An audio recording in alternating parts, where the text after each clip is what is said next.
afternoon. Thank you very much for. Okay, I see that you're turning on your camera. It's not necessary to use your cameras for the time being, as I would like. Okay, I would prefer. Very good. All right.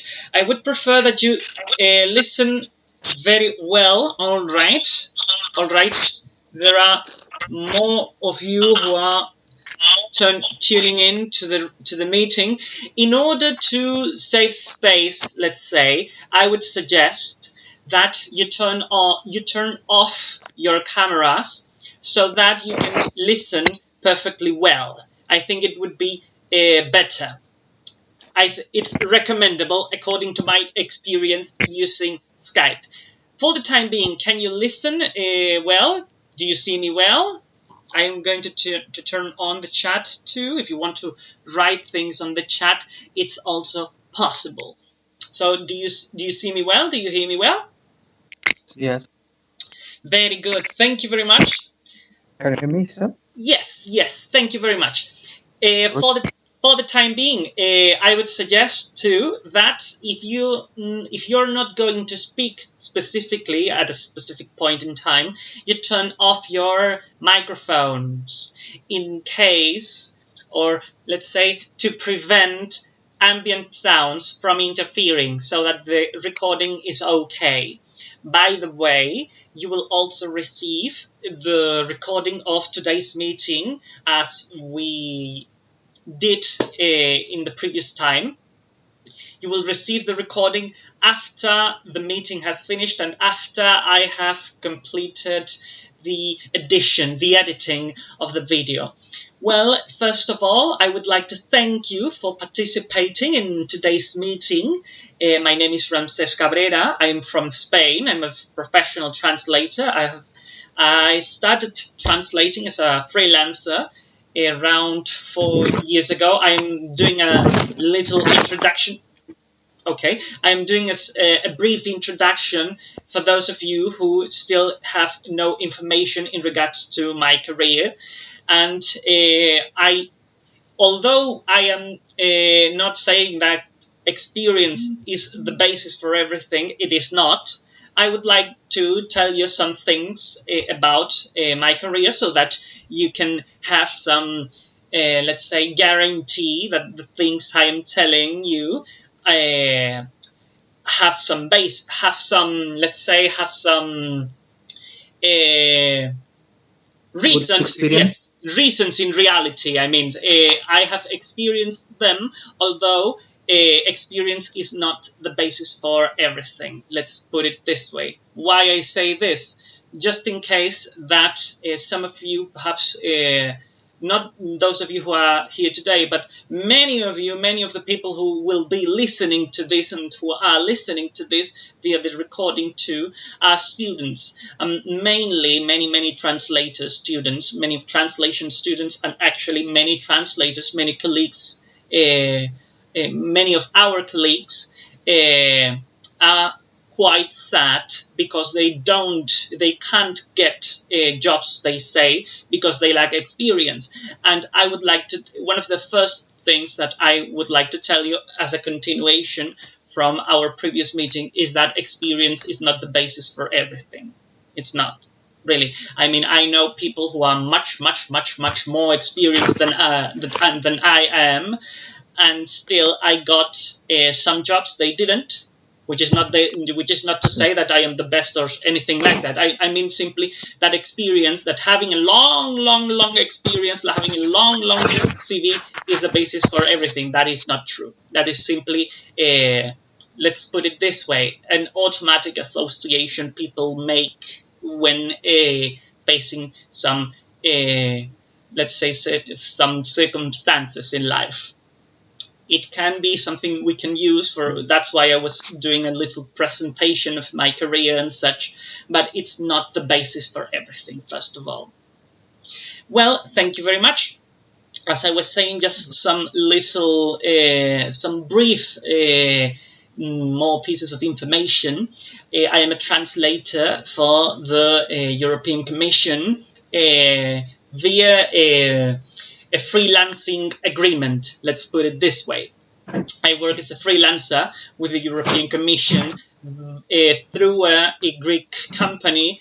And I am saying all these things just in case some of you, perhaps today, perhaps at other times, you would like to ask some things about, for instance, working with the Commission, working with institutions, and all the very useful things we can learn through that. Well, mainly, first of all,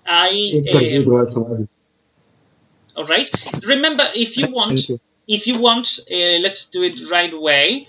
Okay, to turn off the microphones when you're not speaking. If you want to speak, I think it would be very useful just to put some, let's say, some not rules, but some steps. If you want to speak about anything, just send a message via the chat, and we can open the microphones then, and then we can open a space for questions and for interventions and such. I think that would be very, let's say, it would be very ordered. I mean, it would be very tidy, a very tidy way to not control, but perhaps to regulate, yes, to regulate the discussion. In regards to the discussion, I mainly called for this meeting. It's my suggestion that we yes, I can hear you. If you want to make some questions and such, it's complete. Yes. Were you going to say anything? If not, let's carry on then. But of course, you're free whenever you want.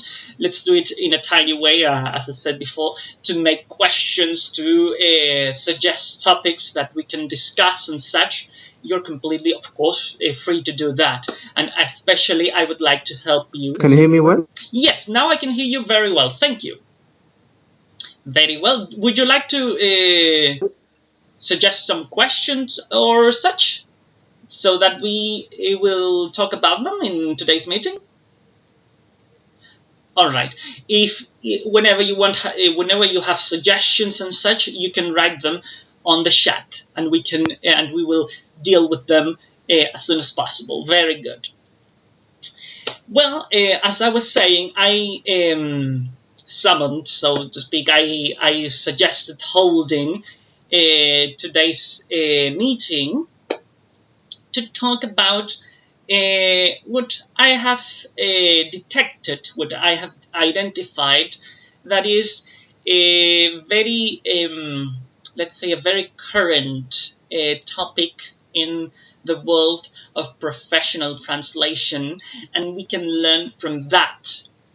It's the topic of that rampant negativity that we can find among translators. I make a recommendation, first of all, if you want to do a little experiment, join one of those, or however many you want, one of those translator groups on Facebook or on LinkedIn, very useful mass media platforms which you can use. I very much recommend you that you use them. Of course, that's completely good. That's completely useful.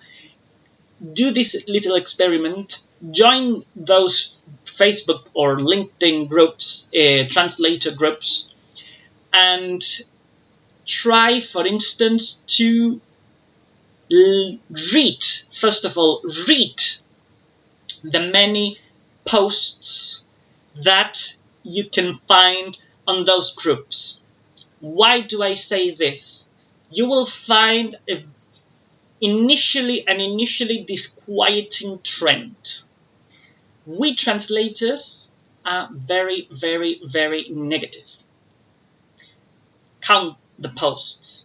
Count how many posts deal, for instance, with translation mistakes, with, let's say, companies that don't pay as much as people think they should do. Perhaps they should pay more than they pay. I'm not questioning that. The thing is that there's a disquietingly large number of posts, and that serves as a sample for the whole translator population, so to speak, so to say.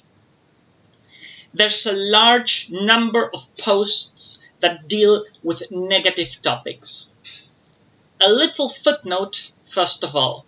I am not saying we should become like hippies or something like that, or New Age thinkers saying, oh, we should be positive all day long, let's love each other, and such and such and such. I am not saying any of that.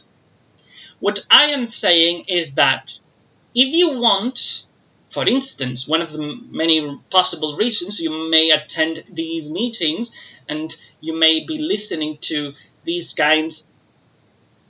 All right. Now that you say that, I will take into account both things. Remember to register on my website. I'm going to write it down, agenciaprofesi.com.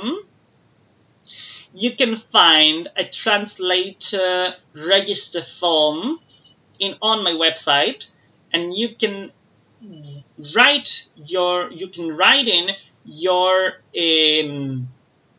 data there, and you can, with that, give me your contact information. I mean, only your contact information, so that we can develop collaboration jobs together. Yes, of course, I am completely interested in getting as many connections as possible in that regard, because, for instance, for the time being, I don't remember that there's someone on my database who has that specific linguistic combination.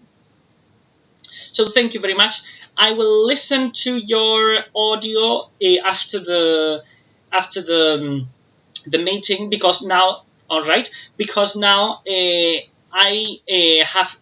we have to continue with the topics that we are discussing. But of course, yes, if any of you either listening to this live or listening to this via recording, if any of you want to develop collaborations and such, please do so. Feel free, of course, to connect via LinkedIn, and so we will develop, of course, very fruitful collaborations. As I was saying, now that we have both things, so to speak, we have, on the one hand, a possible collaboration opportunity, or many possible collaboration opportunities, and then on the other hand, there's that negativity trend that can be found among translators.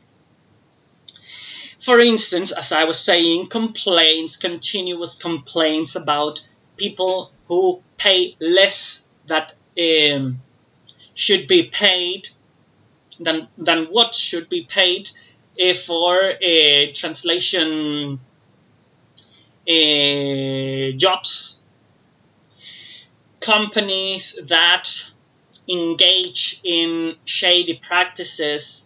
I am not saying that those things shouldn't be reported. No, I am not saying that.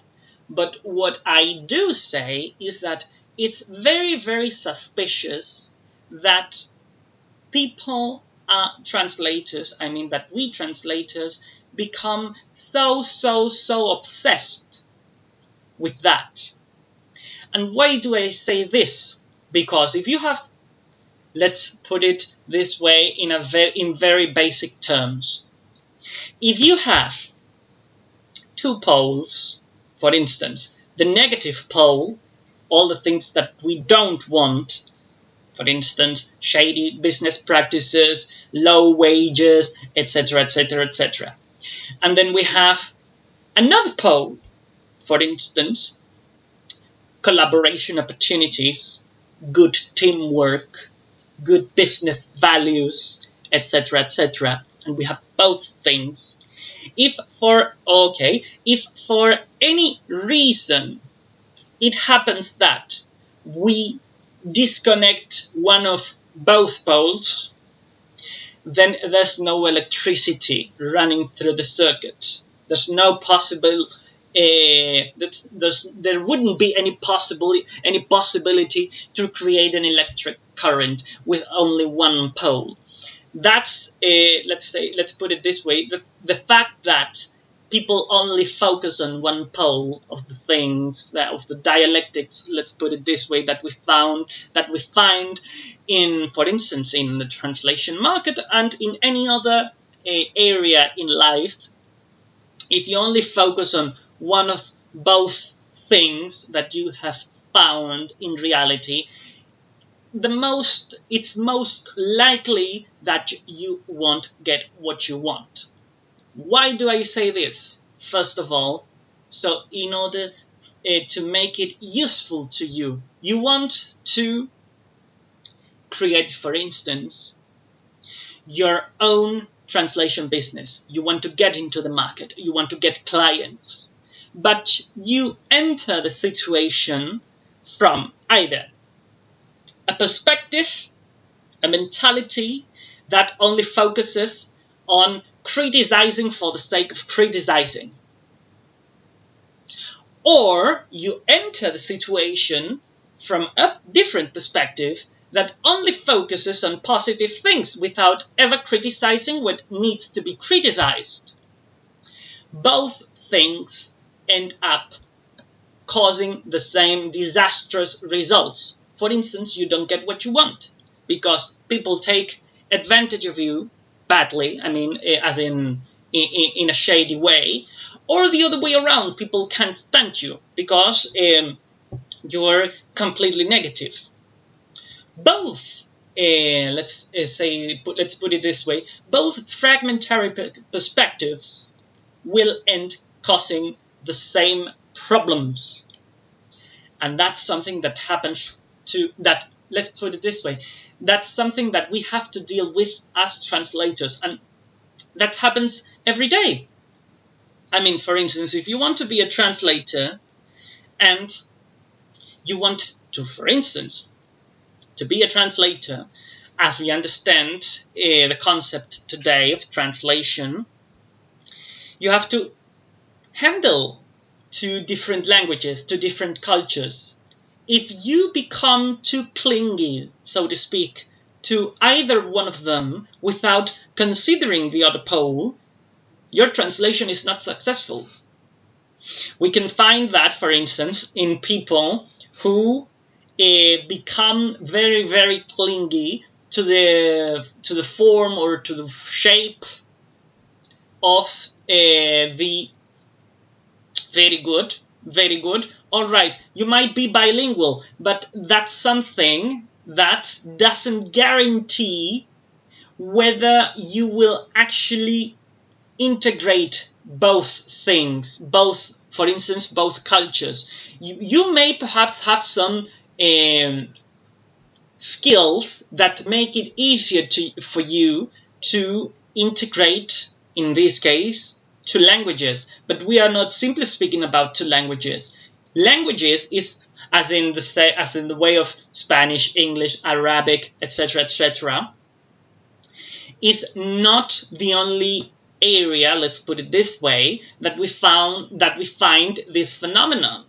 As I was telling you before, when we're talking about positivity and negativity, we're talking about a different dialectic that is not dependent on, let's put it this way, on whether you speak Spanish or Arabic or English better than other people.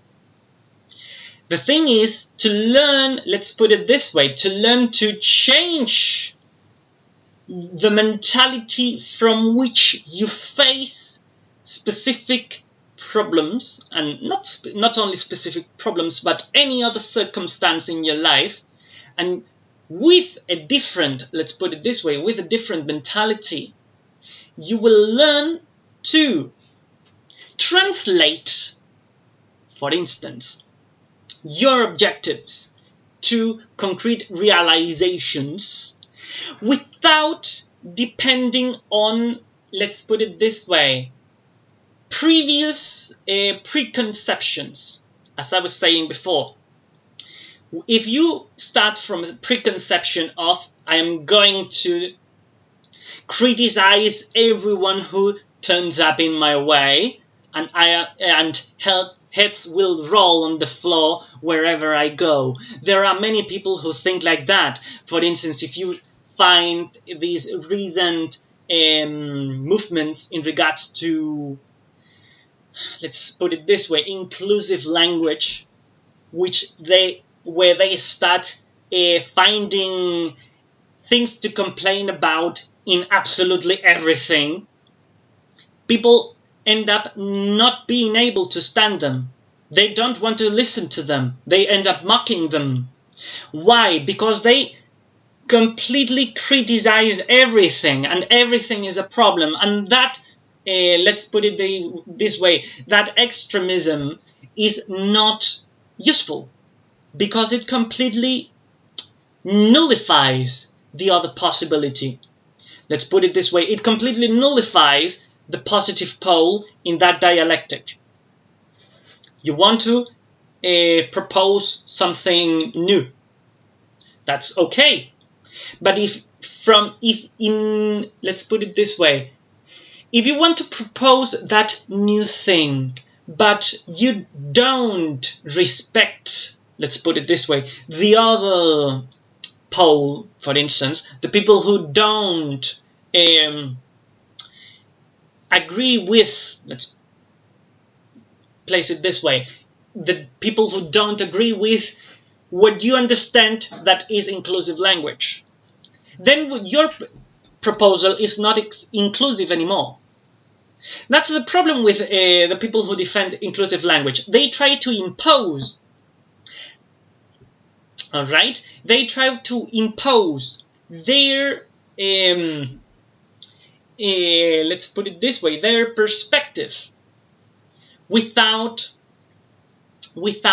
taking into account the other perspectives. Then it's not inclusive anymore. That happens to people all day long. And I would like to tell you about then, perhaps it's not simply a way of thinking things, but perhaps a different, it's not either a point of view, let's put it this way, a different conception, a different worldview, a different notion from where to think, okay, I have two things that I have to integrate for myself as a translator. Instead of thinking, oh, I am going to impose my view to the other, or instead of thinking, I have to submit myself to the other, I cannot say anything. If you, for instance, ask yourself, okay, I have two possibilities. What can I do to integrate both? You're starting to learn through translation, because that's what translation's about, integrating cultures. If you either, let's put it this way, nullify what the new culture can bring to your culture, or if you don't respect what your culture already has, then in both possibilities, there's no possible translation, because either no new things will enter the culture where you are, or the people who are in your culture won't, let's put it this way, won't respect what you're bringing to them, because you haven't considered them first. And that happens with your deals, for instance, with your clients. And that's why, after this first introduction, I would like to give you some tips in that regard. I have found, as I was saying, in regards to that kind of, okay, as you're saying in the chat, okay, it's something. You're trying to integrate both cultures in a way that either, or mejor dicho, or better said, let's put it this way, in a way that you manage to respect the new content, and at the same way you're considering what the target culture thinks first. You're integrating both things. That can be done with your development and performance as a translator too, in your work, for instance. If you're dealing with a client, first of all, and you start from a mentality where you criticize everything that client does, or if you, for instance, if you ask for an opportunity at a company, but then at the first chance, you start saying, no, I am not going to do that. No, I am not going to do that. I am not going to consider anything that you might suggest or that you might propose in regards to tariffs, in regards to time limits, etc., etc., etc., and you close yourself completely, then there's no translation. There's no chance of doing a translation, not simply in the sense of languages, but also in the sense of translating a possible connection with a different person, with a different company, into reality. You don't do that. Okay, actually, I am not defending being positive. In any case, I am defending learning to integrate both positive and negative. Both things have to be connected for the battery to work. And if you have to criticize some things, then you criticize them. But one thing is to criticize something in order to get an advance, in order to carry forward, in order to grow, in order to make your result grow in the way that you want. And it's a completely different thing to become obsessed with negative things, with thinking, oh, the other person, the other companies are all bad, and I am the best translator in the world, and since I am the best translator in the world, I am going to piss everybody else off, etc., etc. I have found people like that during my career, and it's something that exists. And it's something that not only exists outside, but inside of us, because that's a human problem. If you learn to apply the same logic that you use in translation to all the other areas in your life, you will start noticing that there are actually no other areas, in the sense that it's a single continuum. The logic that you apply as a translator to translate languages is the same logic that is used for getting clients, for getting a relationship, for getting your own income, etc., etc., etc. And actually, that's something that has been told from times immemorial. For instance, when The Art of War was made by Sun Tzu, he thought about it not as a military work, not simply as a military treaty, not simply as telling how people should wage war. Sun Tzu actually told in his book that the things that he was teaching would be applied to anything that you want to do in your life. And we can talk about that in detail, not today, but I have the translations, I have the quotes, the quotations that I can read to you to prove it. In that book, Sun Tzu talked about, okay, there's this step to do war. But that war was not simply a military thing. For instance, when you want to create your own company, that's a kind of war. For instance, a war against resistances to your company. You're trying to overcome a resistance. When you start your car, the engine in your car, that's a war. A war, for instance, between immovability and movement. That happens all the time in translation too.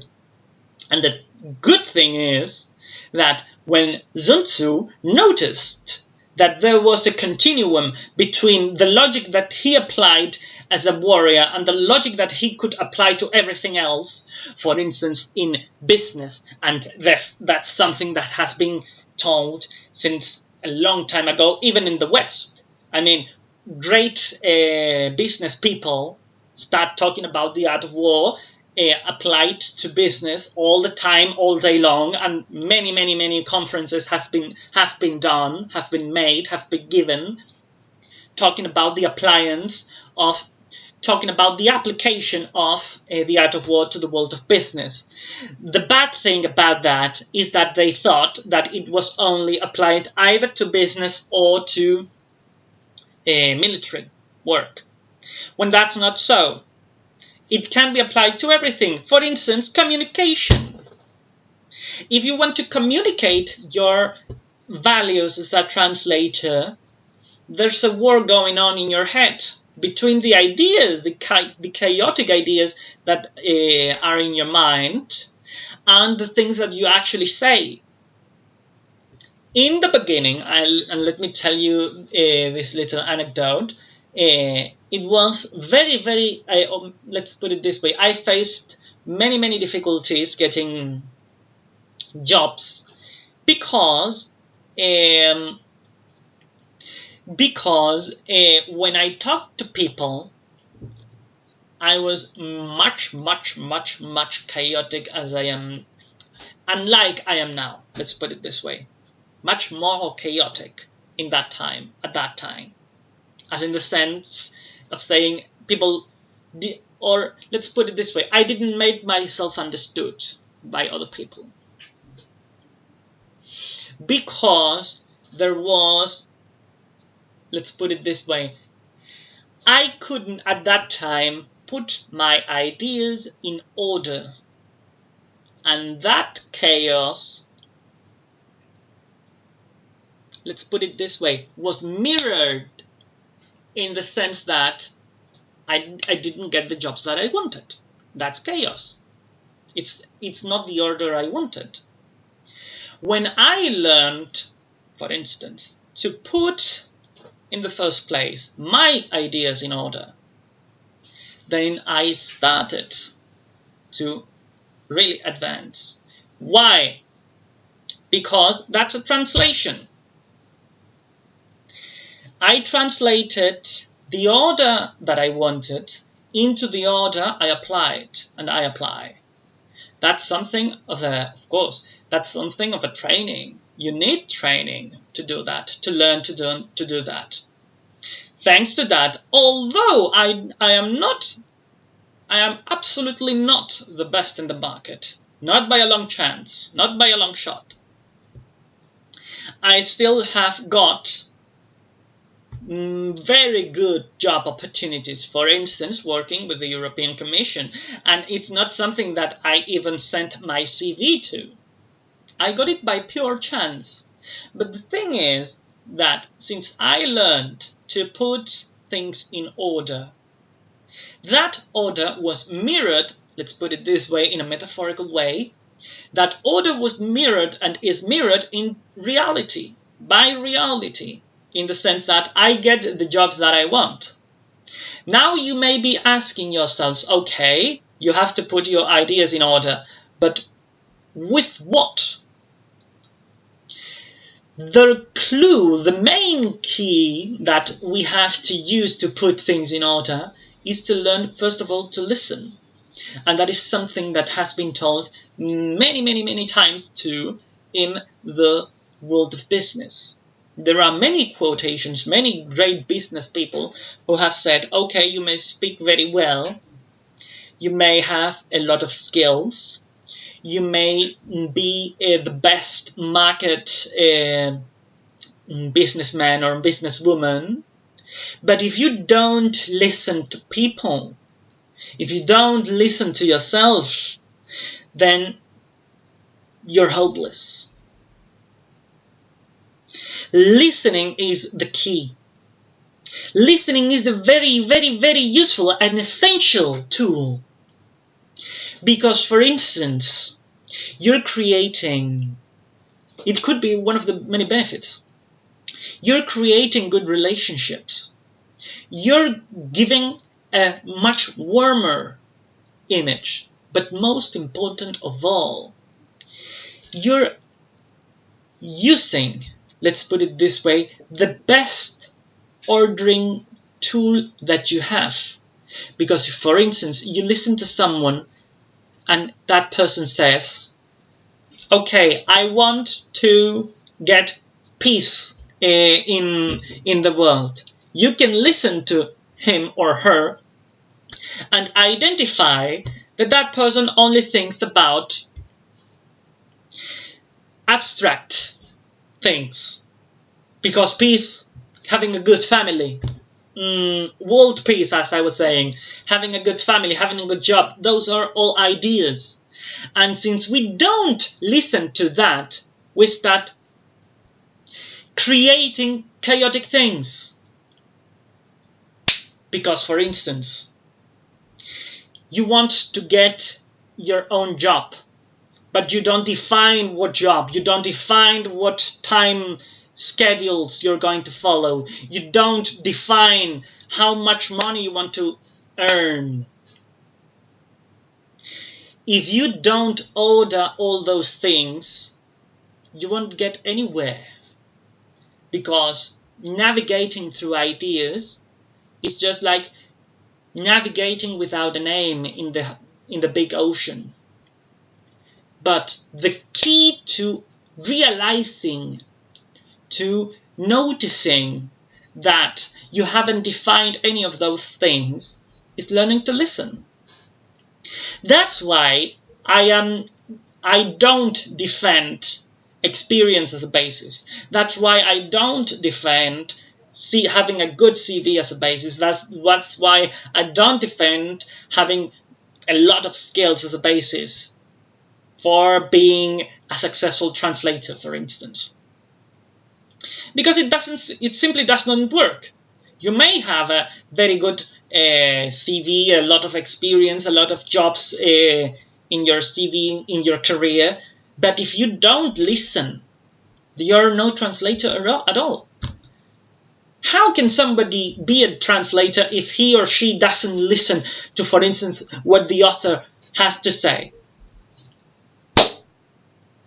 If you become obsessed, obfuscated with the ideas that you start with, and you don't listen to what the author has to say, to what other people have to say, to what the whole of the world has to say, you're simply, it's something endogamous. It's simply isolated. The thing is that we usually don't realize any of that. We don't notice it. We start with our preconceptions that we were given by society, by the time we were born in, by the place we were born in, by the culture that surrounds us. And we think, oh, I have to get a lot of money to create the company I want. Oh, I have to have a lot of bachelor degrees, master's degrees to get what I want. Those are simply ideas of a specific time and place. That's it. That is not related at all to what actually works. And I can tell you that in this case using experience, although my experience is not the basis. in the sense that, as I told you before, I have met many people who have lots of more skills than I do. And yet, the mistakes they made were horrible when translating. And when I tried to communicate to them that it was necessary to do such and such and such thing in the translation in order to correct it, I am not talking about something that we could have opinions of. It's okay if you want to have an opinion, that's completely respectable, but I am not talking about that. I'm talking about the fact that if there's a grave mistake, if there's a critical mistake in a translation, you have to, first of all, you have to notice it. And you have to say, okay, we have to fix this. But the thing is that people who take experience as a basis start saying, oh, you're not going to tell me what is right and what is wrong because I have a much larger CV than you. See, they close themselves completely off. They seal others away. They don't listen to what can be said. And since they don't listen to others, you can see perfectly well that they don't listen to themselves. They may start saying things and they don't realize that what they are saying is not absolutely in any way in line with what, for instance, the source text is. It's the same logic. How are you going to listen to what others say if you don't listen to what you yourself say, to your own linguistic output, so to speak, in a terminological way? And that happens all the time. I remember a specific instance where somebody tried to suggest, let's put it this way, a specific translation for a term in a book that I helped translate. And since I was more familiar to the work too, okay, but I also used my listening skills, my listening training, so to speak. I could tell, okay, I thank you for the translation that you're suggesting, but I am sorry, but there are some mistakes in that. The first things she told me was, no, I remember I have more than 25 years experience in the translation field. How are you going to tell me that I am wrong? It's not like that. It can't happen. See? They start from, let's put it this way, from a mentality that seals them away, that seals them off, preventing them from listening, preventing them from at least considering there's a chance that they might be mistaken.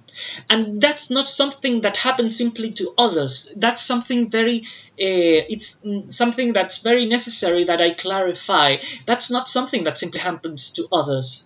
That's something that happens to all of us. And if you don't learn to listen, you won't realize it when you're the one who's mistaken. Because if you obfuscate yourself in, oh, what you're doing is all completely okay, and you're not mistaken, and you're right, and the others are wrong, and since the others are wrong, then you have to fight against them. If you seal yourself within that perspective, you're sealing your doom, let's put it this way. You're completely dooming yourself to fail. Because you're not translating, because you're simply not listening. To translate, it's absolutely necessary that we learn to listen. That is why That is why let's make a little summary, yes, with the main points that we have talked about. Okay, if you want to be a translator, first tip, learn to integrate things. For instance, and that has very specific applications. You want to get a specific income, a specific tariff with your translations. You want to work with somebody else. That other person suggests perhaps a different rate. At least listen to them and then decide if you want to work with them. Really, I prefer to work with some people instead of thinking all the time about my tariffs. That's something that we can discuss. Well, let's try to reach an agreement instead of no, I am not working with you, and you're let's put it you're a bane to the market simply because you're not paying me however much I want. That completely seals every possibility of translating. It seals them away. Integrating both poles, differences. Okay, at least try to listen to them. You will see that you have to develop special training with yourself, because it's not automatic that people start to listen. Absolutely not. The first thing they start thinking is precisely, oh, you're wrong, I have to fight against you, or I have to submit to you and I can't say anything. They don't listen. They start thinking and start once and twice and thrice and 4 times, etc., thinking the same chaotic ideas, chaotic thoughts. Listening is the key. Integrating, listening. If you are a translator and you see that you're you tend too much to criticizing just for the sake of criticizing, try at least, it's my tip, my recommendation, try at least a different approach from time to time, without leaving criticism outside, of course, but at least try to integrate, for instance, a more conciliatory perspective. For instance, try to integrate both things. First of all, you will see, as I said before, that it's not automatic, that it's actually quite difficult. That shows us something. We are not the owners, so to speak, of our circuits as people. Just in the same way that a little kid is not the owner of his own muscles or her own muscles. He or she can't even control them. In the same way, we can't control our minds if we only stop at the point that society, that culture, that the Western world tells us to stop. You can't even think what you want to think. You start turning around and around and around and around and around in your own chaotic ideas that they're not your own. Your mind is not your own, simply because you can't control it. What you can do to learn to control it, first of all, to listen. Listening is not automatic. Therefore, if you learn to listen, you will have proof that you're taking control of your own mind. Listening, integrating, using, for instance, subtle tools. Listening is not something physical. It's not something, let's put it this way, that you can tell about in your curriculum. It's something that is much more subtle. The more the subtle something is, the more powerful it is. For instance, you might have a very good, a very large CV, but if you give a bad impression, something in regards to the image, you may have however many experiences you say you have, but there's something that comes much earlier, and that is much more powerful. For instance, CVs is something real, something physical, but the image you emanate is much subtler. It's an image, and it may powerfully influence the relationships you have. Well, there's something even more powerful than images: words. You may start imagining things according to what people tell you. You imagine you can't, for instance, you can't get your own jobs simply because the people at university tell you that there's let's put it this way, there's the lack of jobs in the current market, that it's too difficult. Those are simply words, but words determine everything. Your reality, as in the things you do, the things you create, is determined by the words that have been told to you. If you change that, if you, for instance, commit yourself to do the things that you have said that you will do, you have a different conception. Let's put it this way, that's the method that original cultures use to create their empires. For instance, the Inca, the Mayan empires were all created on the basis of, okay, we have said that we will do something and we will do it, regardless of however many things are lacking in the world. We will create them if they are not currently in the world. We will make them. That's the way that, for instance, Albert Einstein used to create the things he created. He said so. He said, I haven't learned the things I have learned. I haven't learned them at universities. I learned them somewhere else. It's a different logic applied. Well, since I was saying that listening is something very important, I would like to listen to your questions too. If you have some questions, we have like 10 minutes in this meeting. If you have some questions, suggestions, etc., I want to listen to you too. For instance, questions about the market, questions about skills, questions about everything. I want to help you. I want to listen to you too. If you have some things, if you don't have them today, okay, I understand them. For instance, send me your questions for next. Okay, all right, but if you have to go work now, okay, but if you have questions, if you have suggestions, if you have petitions, if you have requests, etc., send them to me via email and we can work on them on the next meeting. I'll be very happy to do that with you too. And we can keep working on these concepts that propose a different paradigm of translation. Let's put it this way. I'll give you some seconds in case that you want to write something else.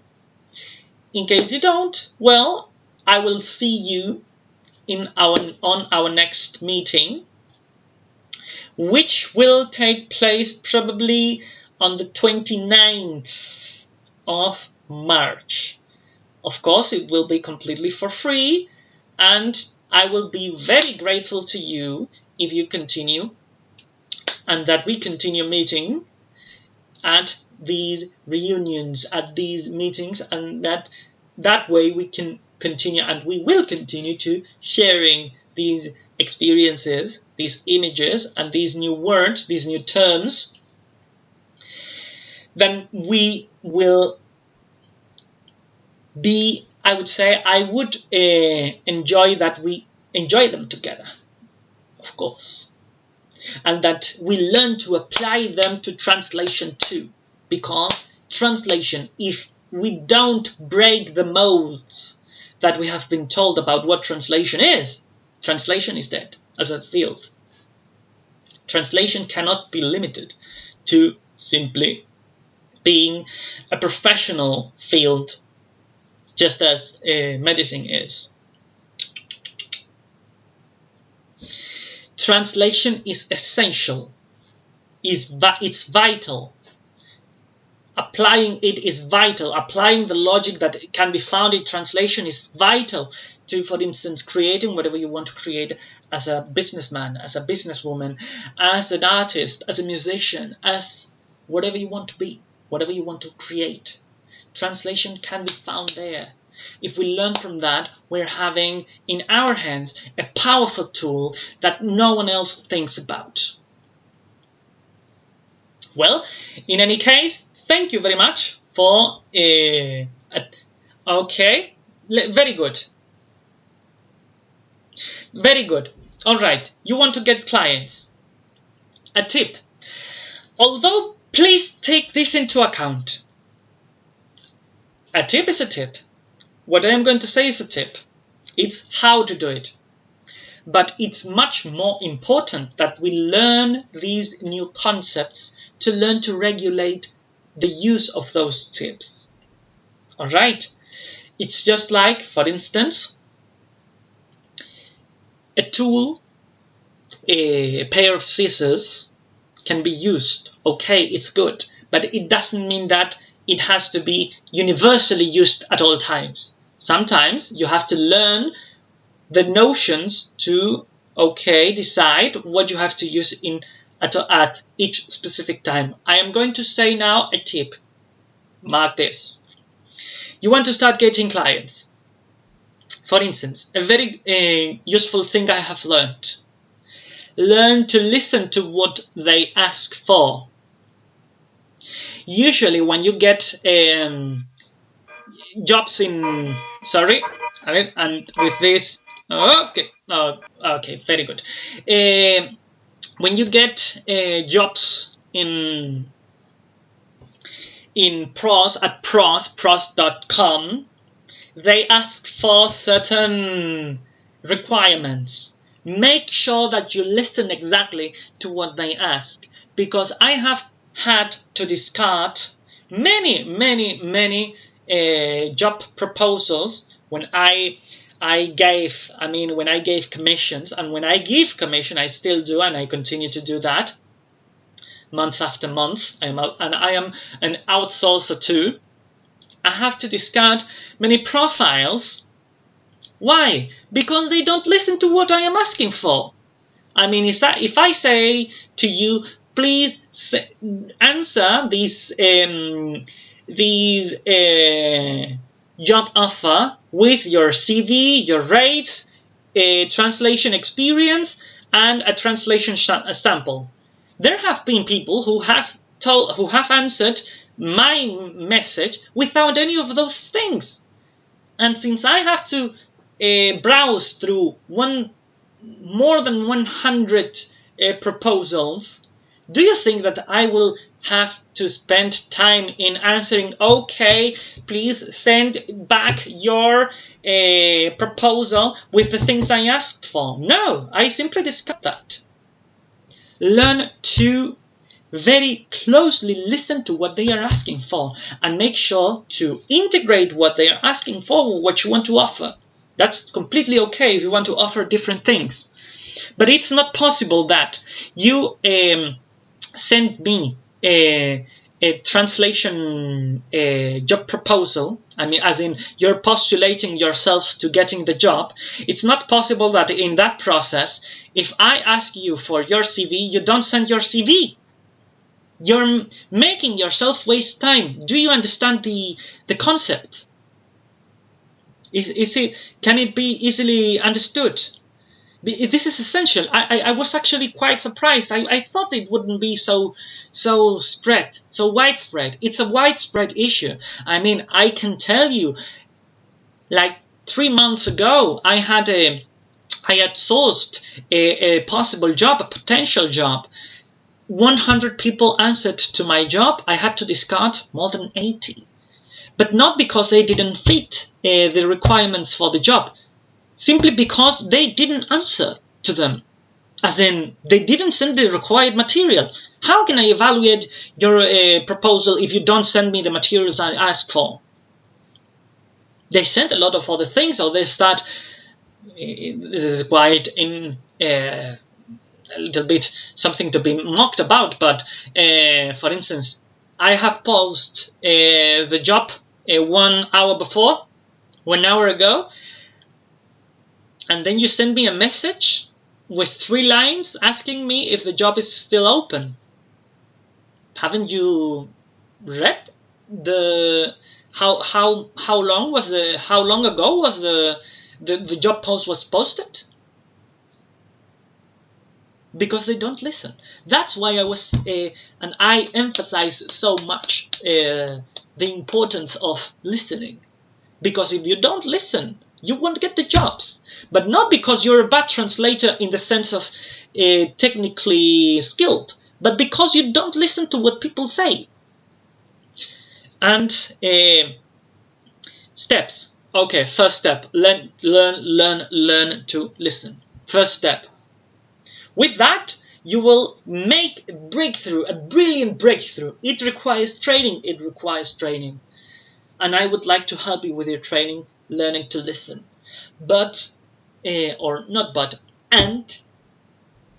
I tell you, it's the absolutely most powerful weapon you can use as a translator. Okay, we can continue talking about other first steps that you might take. I can give you tips. I can give you tips in regards to where to find, where to initiate not only your search, your training, your continuous training and such. We will do that. We will continue doing that from March on.